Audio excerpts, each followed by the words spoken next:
සුබ දවසක් ඔයාලට. වෙනද වගේම අදත් ආදරෙන් පිළිගන්නවා මගේ channel එකට. අද හදන්නේ ටෝෆු ඩෙවල් එකක්. මේක හරිම ලේසියෙන් හදාගන්න පුළුවන්. හරිම රසවත් ඩෙවල් එකක්. එහෙනම් අපි බලමු මේක කොහොමද හදාගන්නේ කියලා. මම අද ග්‍රෑම් 250ක ටෝෆු බ්ලොක් එකක් ගත්තේ. මම ඒක මේ විදිහට පොඩි කොටු කපා ගන්නවා. ඔයාලා මේක කපද්දි ගොඩාක් ලොකු කොටු කපා ගන්න එපා. එතකොට ෆ්ලේවර් එක මේකට උරා ගන්නේ නැහැ.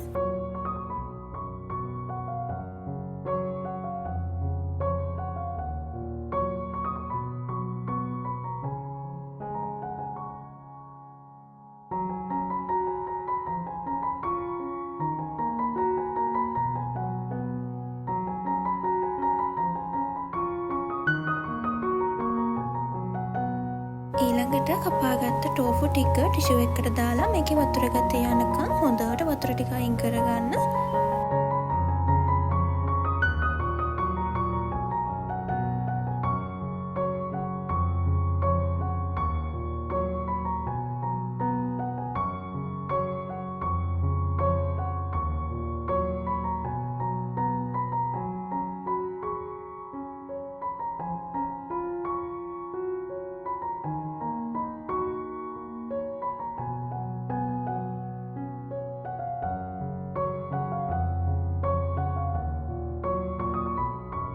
දැන් අපි තාච්චියකට තෙල් ටිකක් එකතු කරලා කපාගත්ත ටෝෆු ටික බැද ගන්න ඕන. ටෝෆු වල හතර පැත්තම බැදනකම් හොඳට බැද ගන්න.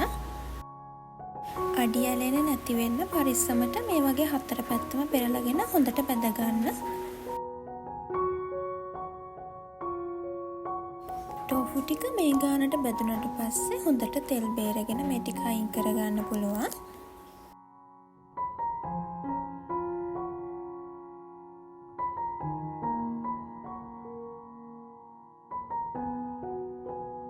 දැන් අපි ඉතුරු ටෝෆු ටිකත් මේ විදිහටම බැදගමු.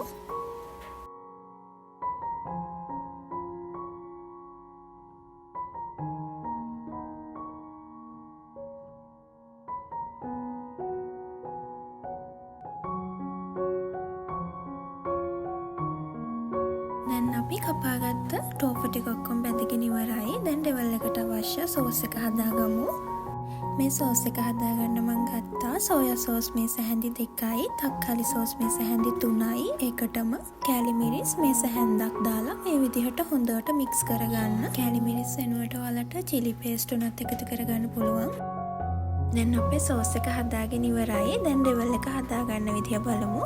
මුලින්ම පෑන් එකට තෙල් ටිකක් දාලා ඒක රත් වෙනකොට කපාගත්ත සුදු ලුණු ටික දාගන්නවා. සුදු ලුණු ටික හොඳට රන්වන් පාට වෙලා පැදීගෙන එනකොට මම කොටුවට කපාගත්ත පොඩි තක්කාලි ගෙඩියක් එකතු කරගන්නවා. ඒත් එක්කම මාළු මිරිස්, සමු මිරිස් කරල් දෙකකුත් මම මේකට එකතු කරගන්නවා. හීනිවට පෙති කපාගත්ත කැරට් අලයකුත් මම මේකට එකතු කරගන්නවා. ඊට පස්සේ මේ ටික හොඳට මික්ස් කරගන්න ඕන. කැරට් ගනිද්දි පොඩ්ඩක් තම්බලා අරගන්න. ඩෙවල් එක හදන්න ඕන ද්‍රව්‍ය ඔක්කොම ප්‍රමාණයන් එක්ක මම ඩිස්ක්‍රිප්ෂන් බොක්ස් එකේ දාලා තියන්නම්. අවශ්‍ය කට්ටිය ඉන්නවා නම් බලලා ලියා ගන්න.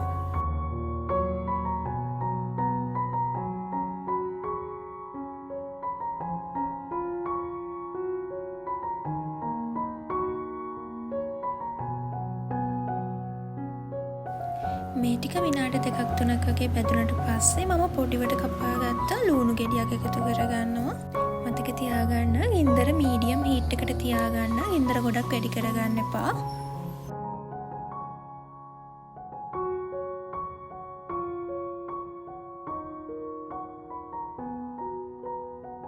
ලුණු ටිකක් දාලා හොඳට කලවම් කරගෙන ඒ ටික හොඳට පැදුනට පස්සේ අපි කලින් බැදගත්ත ටෝෆු ටික මේකට එකතු කරගන්නවා.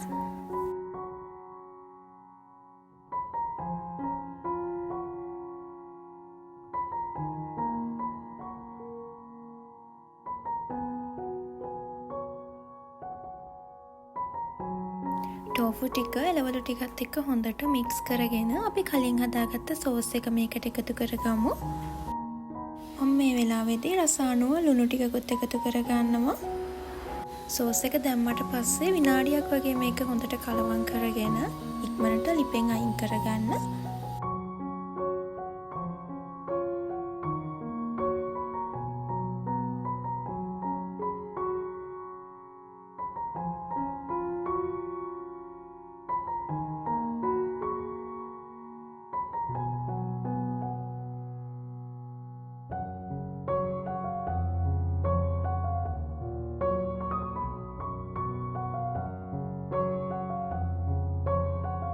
මේ තියෙන්නේ අපි හදාගත්ත ටෝෆු ඩෙවල් එක. මම ඒක තව ටිකක් ලස්සන කරගන්න ලුණු කොළ ටිකකුයි තලාට ටිකකුයි එකතු කරගන්නවා. ඉතින් ඔයාලට ලේසියෙන්ම මේ වගේ රසවත් ටෝෆු ඩෙවල් එකක් ගෙදරදීම හදලා බලන්න පුළුවන්. ඔයාලා මේ රෙසිපි එකටත් කැමති නම් ලයික් කරන්න, ඔයාලගේ අදහසත් කමෙන්ට් කරන්න අමතක කරන්න එපා. මේ වගේ වීඩියෝ දිගටම බලන්න අපේ channel එක subscribe කරලා තියාගන්න. එහෙනම් තවත් රසවත් වීඩියෝ එකකින් ඉක්මනින්ම හමු වෙමු.